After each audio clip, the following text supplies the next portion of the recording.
Bonjour tout le monde, je vous souhaite la bienvenue une autre fois dans la chaîne Knowledge Universe Channel.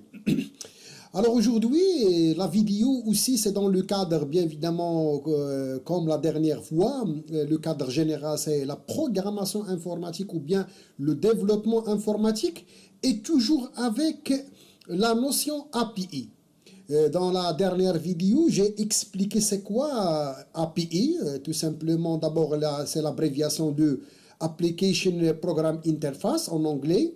Aujourd'hui, la vidéo aussi importante est toujours en relation avec les API, et spécialement, c'est ce qu'on appelle API REST. REST, c'est l'abréviation de Representational State Transfer. On va voir aujourd'hui un exemple d'API REST. C'est quoi le API REST, comment ça fonctionne, et voilà, donc je vous souhaite la bienvenue dans cette vidéo importante et je démarre maintenant l'explication. Restez avec moi pour comprendre cette notion importante. Alors avant de commencer cette vidéo en relation avec les API REST, on aura besoin d'abord de comprendre une notion importante qui s'appelle une ressource web. Pourquoi cette notion importante? Parce qu'on va voir, d'ailleurs j'ai déjà expliqué ça dans la vidéo précédente, c'est que le rôle des API, il permet de chercher ou bien d'exploiter des ressources web. Et une ressource web, essentiellement, tout ce avec quoi un client peut interagir sur Internet ou bien sur le web. Par exemple, le terme peut s'appliquer à un fichier tel qu'un document Word. Par exemple, vous pouvez utiliser un API pour télécharger un document Word, une image, une vidéo, un fichier HTML, des données, ainsi de suite. Donc, on peut dire qu'une ressource web, tout ce que vous pouvez exploiter par web ou bien via des API. En plus, la ressource web peut être plus abstraite et inclure des éléments réels.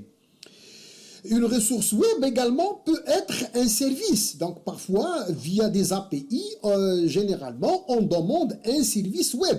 Par exemple, on utilise des API pour exploiter le service Google Maps que vous utilisez actuellement, ou bien des services bancaires, ou bien des services financiers, ainsi de suite. Donc, une ressource web, tout ce que vous pouvez normalement exploiter par Internet ou bien par web, et ce qui nous intéresse aujourd'hui, c'est l'exploitation de ces ressources via les API et spécialement les API REST. Alors bien, puisque l'objectif d'aujourd'hui, c'est d'abord, c'est quoi l'API REST? Alors, presque tout ce qui se passe actuellement sur Internet, il utilise des API. Et les API, comme on a vu dans la dernière vidéo, fonctionnent en arrière-plan pour effectuer des tâches. Et comme j'ai déjà expliqué, donc vous pouvez revenir à la vidéo sur la base des API dans la chaîne Knowledge Universe. Les API permettent, par exemple, à titre d'exemple, la validation des adresses, le traitement des cartes de crédit, la réservation des avions, la réservation ou la planification de rendez-vous, ainsi de suite. Et les API REST, on va voir, ce sont aussi des cas particuliers des API, et on va voir que la différence, c'est la manière de fonctionner. Avant d'expliquer d'abord comment ça fonctionne, les API REST, permettez-moi d'abord de vous donner quelques exemples, d'abord pour mieux comprendre ou bien pour se familiariser avec cette notion API. Par exemple, dans le service postal des États-Unis, il met à la disposition des clients une API qui permet aux entreprises de gérer leurs besoins postaux. Par exemple, valider l'existence des adresses, la récupération des codes postaux, le calcul des frais de port, l'obtention des données de suivi. Tout ça, les clients ou bien les utilisateurs peuvent l'utiliser ou bien l'exploiter via une API déjà mise en service par la poste. Donc le rôle de cette API, c'est pour donner par la poste des services aux clients. Autre exemple, les grands magasins massifs fournissent une API aux partenaires pour effectuer des démarches telles que chercher dans l'inventaire, interagir avec les registres de cadeaux, vérifier les événements du magasin, obtenir des coupons. Il y a aussi, par exemple, des API offertes par des théâtres. Par exemple, les théâtres AMC, qui permet, par exemple, aux développeurs informatiques ou bien aux développeurs d'applications d'accéder à leur système de réservation pour accéder aux horaires, acheter des billets et commander des services. Donc, comme vous voyez, les API, ils fournissent des données, des services qu'on peut les utiliser directement ou bien on peut aussi les intégrer dans d'autres applications. Au lieu de faire toute la programmation de A à Z, on exploite l'API pour exploiter les résultats des services de d'autres applications qui existent déjà. Pardon, il y a aussi l'API Graph de Facebook, un autre exemple, qui permet aux applications d'interagir avec l'application Facebook, notamment pour publier des messages, de gérer des annonces et de collecter des données. Donc, bref, les API, ils permettent d'exploiter des ressources web, comme j'ai déjà dit tout à l'heure, des données, des services web, pour les exploiter directement ou bien de les mettre dans vos nouveaux ou bien vos applications que vous êtes en train actuellement de les développer.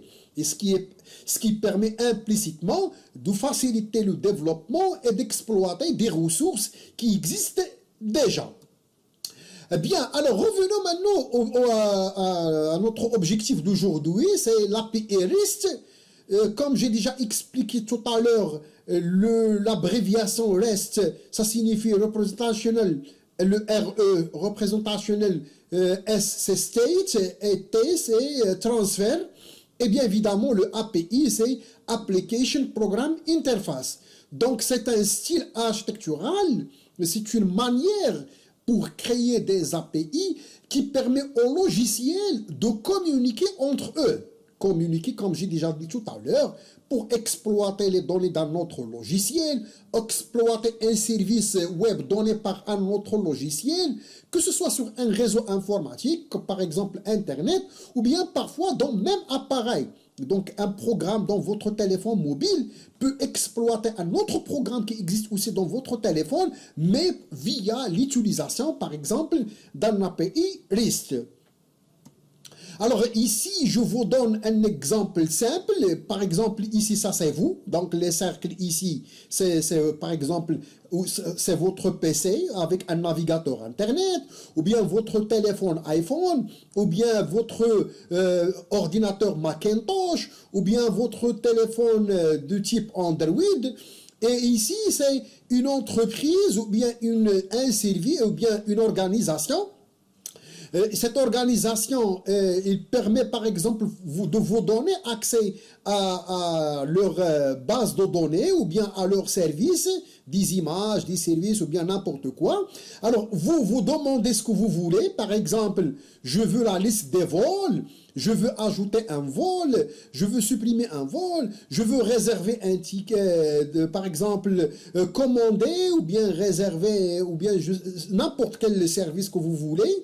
Et via l'API REST, vous pouvez accéder à cette base de données ou bien au service que vous voulez normalement demander ou bien exploiter. Donc, quand vous voyez ici, les API REST représentent une interface entre vos périphériques ou bien vos ordinateurs et la base de données ou bien l'application d'une banque, d'un hôtel, d'une société, d'un commerçant, ainsi de suite. Et via les API, vous pouvez accéder à leurs données ou bien à leurs, disons, services. Donc ça, c'est une architecture qui explique le rôle d'un API. Et je rappelle, comme vous voyez ici, donc si vous analysez ce schéma, vous voyez que l'API ici représente une couche intermédiaire entre vous, ça veut dire l'utilisateur final, et les services ou bien la base de données d'une entreprise ou bien d'une organisation donnée. Alors, le principe est le suivant. Le client peut demander des ressources, web, bien évidemment ici, avec un langage que le serveur comprend. Et le serveur renvoie la ressource avec un langage que le client accepte. Par exemple, vous pouvez demander, par exemple, la liste des vols pour une société, par exemple une société de n'importe quelle société, et et la réponse, le serveur, il va vous donner la liste des vols d'aujourd'hui, ou bien pour un pays donné, ou bien une ville donnée, sous format d'un fichier JSON. Les utilisateurs, bien les spectateurs qui n'ont pas encore compris c'est quoi JSON, vous pouvez voir aussi dans Machine Knowledge Universe une vidéo très simple qui explique d'une manière simple c'est quoi JSON. Ou bien le serveur peut vous envoyer les données sous format XML. Ou bien le serveur va vous répondre, ou bien vous donner les réponses au format texte. Mais tout, bien évidemment, en passant par l'API. Comme j'ai déjà dit tout à l'heure, l'API, il va représenter une interface entre vous et l'application pour vous donner, ou bien pour vous communiquer le service, ou bien les données que vous cherchez. Mais ces données, ou bien les résultats, peuvent être envoyés chez vous sous forme de plusieurs, disons, formats, comme j'ai déjà dit tout à l'heure, sous format JSON, ou bien XML, ou bien un fichier texte brut. Alors, ici, donc, le principe de l'API REST, c'est que c'est un API qui exploite le protocole Internet HTTP pour soit envoyer vos demandes, ou bien récupérer ou publier des données. Donc, l'API REST, elle utilise le HTTP. Ça, c'est très important. En utilisant les méthodes de HTTP, vous pouvez, par exemple, créer des données dans le serveur, lire ou bien demander des données de votre serveur, ou bien mettre à jour des données dans le serveur, ou bien supprimer des données dans le serveur. Donc ici, c'est l'abréviation CRUD, ça veut dire ce sont les opérations. Ici, ça create, ça c'est en anglais. Et ce sont les opérations qu'on peut effectuer dans un serveur grâce à un API. Ça veut dire soit de créer des données, lire des données, ça veut dire récupérer des données, mettre des données à jour dans un serveur, ou bien les supprimer. Je rappelle que POST, GET, PUT et DELETE, ce sont des méthodes HTTP qui sont exploitées par l'API REST afin d'accéder aux données ou bien accéder à un service. Alors, quand vous voyez ici, par exemple, on a ici une base de données sous, par exemple, sur Microsoft Access, ou bien MySQL, ou bien Oracle, ou avec n'importe quel SGBD. Et ça, c'est vous. Et avec un API REST, en utilisant les méthodes HTTP, comme GET, POST, PUT, par exemple, GET, il permet de mettre des données ici, de récupérer des données de la base. POST, il permet de mettre des données dans la base. DELETE, il permet de supprimer des données dans la base. Et si vous voulez récupérer des données ici qui se trouvent dans la base de données via un API REST, l'API REST peut vous envoyer dans votre, disons, normalement dans votre téléphone ou bien dans votre ordinateur, l'API REST permet parfois de vous envoyer les données que vous cherchez, soit sous format JSON ou bien sous format XML. Donc, bref, ici, ça c'est l'API REST qui exploite les méthodes du protocole HTTP pour communiquer avec la base de données d'une application ou bien d'une organisation, que ce soit privée ou bien public. Alors, maintenant, expliquons en détail les bases architecturales de l'API REST, ou bien les principes qui encadrent l'API REST.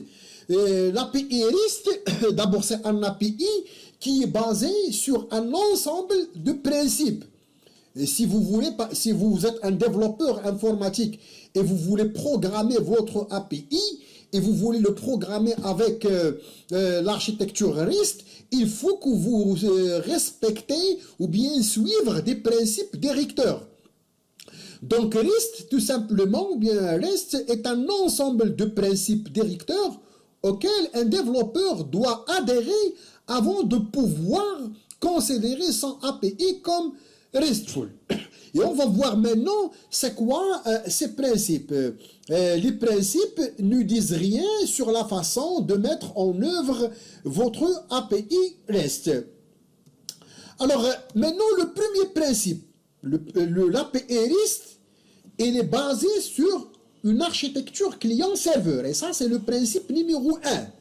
Donc les clients de l'API utilisent des appels HTTP via les méthodes, disons, HTTP, pour demander une ressource via l'exploitation de la méthode GET.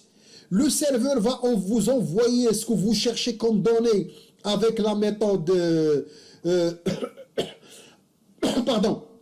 Le client de l'API utilise des API HTTP pour demander une ressource via une méthode GET ou envoyer des données au serveur via une méthode POST. Ou l'un des méthodes HTTP, bien évidemment, il y a d'autres méthodes à part le GET, POST, il y a d'autres méthodes que vous pouvez les exploiter via le API REST pour exploiter donc les données ou bien les services. Les méthodes GET et POST sont des méthodes les plus fréquemment utilisées, mais il existe d'autres méthodes qu'on peut normalement l'utiliser avec un API REST. Par exemple, la méthode delete qui permet, comme j'ai déjà dit tout à l'heure, de supprimer des données du serveur. Alors, donc, le premier principe, c'est que l'API REST, elle est basée sur une architecture client-serveur. Le client, par exemple, c'est vous, c'est votre téléphone, ou bien c'est votre ordinateur, et le serveur, c'est le lieu où vous cherchez vos données, ou bien le service. Et grâce à un API REST, vous pouvez accéder à ce serveur ou bien à la base de données de ces serveurs pour récupérer les données ou bien communiquer ou bien interagir avec ce serveur. Donc bref, le API REST, son premier principe, c'est qu'il est basé sur une architecture client-serveur. Le deuxième principe de l'API REST, c'est qu'il est sans état. La notion sans état, ça signifie que chaque requête que vous envoyez au serveur doit inclure toutes les informations nécessaires pour comprendre la requête.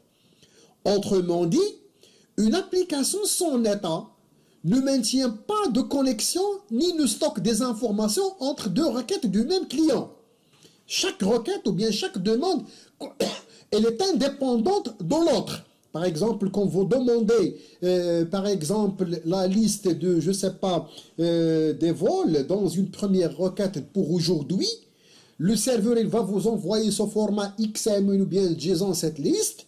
Et quand vous demandez dans une autre requête la liste des vols pour demain, donc cette deuxième requête ou bien cette deuxième demande, ça n'a rien à voir avec la première. Donc le serveur il va vous répondre, après il va déconnecter normalement, il va vous créer une déconnexion après la demande pour exploiter ou bien pour traiter une deuxième requête.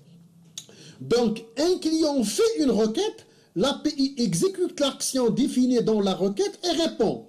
Une fois que l'API a répondu, il se déconnecte et ne conserve aucune information sur le client dans sa mémoire. Ça veut dire que si vous demandez des données dans une première requête, le serveur va vous répondre. Si vous demandez d'autres services ou bien d'autres données, donc il va se déconnecter de la première, bien évidemment, et il va normalement commencer le traitement de la deuxième requête. Autrement dit, il n'y a aucune relation entre la première et la deuxième. C'est pour cela qu'on dit que sans état, l'API traite chaque requête comme une première demande. Donc ça, après le premier principe, c'est que l'API REST elle est basée sur une architecture client-serveur.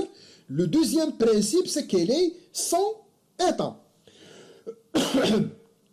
Pour des questions de performance et de qualité disons, de communication, le troisième principe, c'est que l'API REST, il supporte ou bien recommande la mise en cache. Un API REST doit normalement permettre la mise en cache des données fréquemment demandées pour ne pas à chaque fois renvoyer plusieurs fois ou bien commencer le processus de la demande des ressources de A à Z. Les données que vous demandez souvent, le serveur normalement il doit les garder dans une mémoire cache ou bien dans un service cache pour ne pas normalement, pour réduire d'abord la bande passante de votre connexion Internet, ou bien pour que la réponse soit rapide. La rapidité, il vient de quoi? Parce que quand le serveur, quand vous demandez des données fréquemment, au lieu qu'il commence le processus de A à Z, il va les stocker dans la mémoire cache. Si vous le demandez une nouvelle fois, donc il va normalement juste les récupérer de la mémoire cache et comme ça, il va gagner un peu de temps au lieu de commencer le processus de A à Z. Et comme ça, on va aussi réduire la charge du serveur. Donc, parmi les principes de l'API, c'est qu'il doit d'abord identifier les ressources pouvant être mises en cache, déterminer qui peut les mettre en cache et décider pendant combien de temps ils peuvent rester dans le cache. Donc la mise en cache, c'est le troisième principe que doit avoir un API-REST. Donc si vous voulez développer votre propre API-REST, vous devrez, comme j'ai déjà dit tout à l'heure, respecter le principe numéro 1, architecture client-serveur, respecter le principe numéro 2, c'est son état, et le principe numéro 3, c'est la mise en œuvre en cache. Le principe numéro 4, et parfois toujours pour des raisons de qualité et de performance, l'API peut avoir plusieurs couches, telles que des serveurs proxy, ou des dispositifs de répartition de charge. Donc, parfois, au lieu d'exploiter un seul serveur, on peut répartir un service dans plusieurs serveurs et on met en place, par exemple, un serveur de répartition de charges. Comme ça, les utilisateurs ils vont pas exploiter un seul serveur, mais ils peuvent demander le service de plusieurs serveurs grâce à un système ou bien à un service de répartition de charges. Autrement dit, une API peut avoir plusieurs couches, telles que des serveurs proxy ou bien des dispositifs de répartition de charges, et le serveur d'extrémité peut déployer des serveurs supplémentaires pour formuler une réponse. Et bien évidemment, le client ne sait pas quel serveur répond à la requête. Donc parfois, cette notion de système en couche, il permet de rendre les performances en relation avec les réponses et en relation avec latence et en relation avec la charge, avec une qualité meilleure. Et c'est pour cela qu'on aura parfois besoin de créer des répartitions de charges. Un système en couche rend une API bien évidemment plus évolutive. Aussi, le principe numéro 5, c'est que l'API-REST doit identifier les ressources. L'API doit avoir un URI. Un URI, comme vous voyez ici, ça c'est un exemple. Il est composé d'URL. Regardez ici, ça c'est l'URL. Et il est composé de l'URL. Et tout ça, c'est l'URI. Autrement dit, c'est que l'API doit avoir un URI spécifique pour chaque ressource. Tout ce que vous demandez, par exemple, quand vous demandez un service météo, il doit l'identifier avec un URI. Si vous demandez un autre service, il doit lui donner un autre URI. Regardez ici un exemple d'URI, par exemple, il est composé de la méthode. La méthode ici, c'est le protocole HTTPS. L'URL, ça veut dire c'est l'adresse, disons, web du service. Et la ressource que vous demandez, par exemple, ici, le client, il demande des postes. Et ça, c'est location ou bien la localisation de la ressource. Bref, c'est que parmi les principes d'un API-REST, c'est que pour chaque ressource qu'il va vous fournir au client, il doit l'identifier par un URI unique ou bien spécifique pour chaque ressource. Le principe numéro 6, c'est autodescriptif. C'est que l'API-REST doit comprendre, ou bien, pardon, il doit normalement envoyer des métadonnées, par exemple, telles que le content type, qui décrit comment interpréter la réponse. Par exemple, ici, la réponse, elle est sous format de texte HTML, avec un codage UTF-8. Donc, le protocole, ou bien, pardon, l'API-REST, il doit fournir des métadonnées pour décrire ou bien expliquer comment votre téléphone ou bien votre navigateur peut interpréter la réponse. Le principe numéro 7, c'est que l'API-REST doit envoyer, il peut, disons, envoyer des codes exécutables. Non seulement, disons, des données, mais il peut aussi envoyer des codes exécutables tels que, et ça c'est les programmes qui sont un peu avancés en Java, par exemple, tels que des appelés Java ou bien des codes JavaScript pour être après interprétés par votre navigateur. Ça veut dire c'est que l'API, il vous donne la possibilité de vous donner le code exécutable ou bien le code JavaScript afin d'être interprété par votre navigateur ou bien par votre périphérique final. Et la dernière, disons, ou bien pardon, le dernier principe, c'est l'interface uniforme. C'est que l'API REST doit, le client interagir avec le serveur selon une manière définie, indépendamment de l'appareil ou l'application. Et je reviens à l'exemple de tout à l'heure. Ici, par exemple, vous avez un ordinateur sous Windows, ici un ordinateur sous Macintosh, téléphone mobile, disons, iPhone, téléphone Android. Ici, j'ai plusieurs, disons, appareils, ou bien plusieurs types d'appareils, mais l'API interagit avec le serveur avec une manière définie, indépendamment, est-ce que c'est un PC Windows, est-ce que c'est Macintosh, est-ce que c'est Android. Donc ici, le client, ou bien dans le cadre de ce principe, le client interagit avec le serveur selon une manière définie, indépendamment de l'appareil ou de l'application. Donc, comme vous voyez ici, l'API REST, d'abord c'est un API. Son objectif, c'est de créer la communication entre deux applications. Par exemple, vous et un serveur, que ce soit pour contacter ou bien exploiter un serveur web, ou bien télécharger des données. Et pour l'API REST, c'est un API particulier. Pour le mettre en place, il faut suivre un ensemble de principes que j'ai déjà expliqué tout à l'heure pour le mettre ou bien pour le développer.